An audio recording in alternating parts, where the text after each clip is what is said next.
Electro Boy, feel the effect. Eletroboy na área. Pessoal, essa aqui é uma dica rápida que eu gostaria de compartilhar com vocês.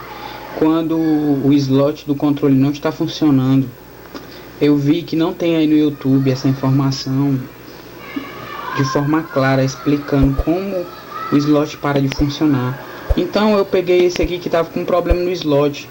Geralmente quando você pega pode ser algumas trilhas rompidas daqui, ó, entre esses componentes até essa saída aqui, ó, do slot. Muitas vezes pode acontecer, mas nesse meu caso o problema era alguns componentes que estavam com defeito e embaixo a placa estava um pouco oxidada. Aqui embaixo tem um banco de resistor, um 102, entendeu? Eu limpei ele, ressoldei e mesmo assim não tinha voltado.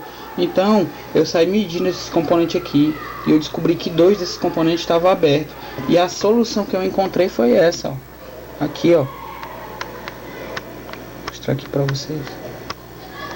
Eu tirei esses dois componentes aqui, ó, que estavam aqui, ó, e fiz essa associação aqui, ó, esse capacitor de 100 nano, quer dizer, de 100 pico, e esse resistor de 510 ohms, e coloquei aqui, ó, para vocês enxergarem bem direitinho, ó.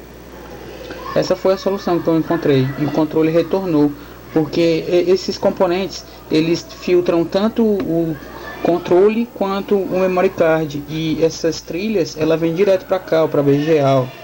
Normalmente, se parar de funcionar, pode ser esses componentes, pode ser a BGA também, mas fiquem atentos nesses componentes e prestem atenção nessa dica, viu? Era só isso mesmo.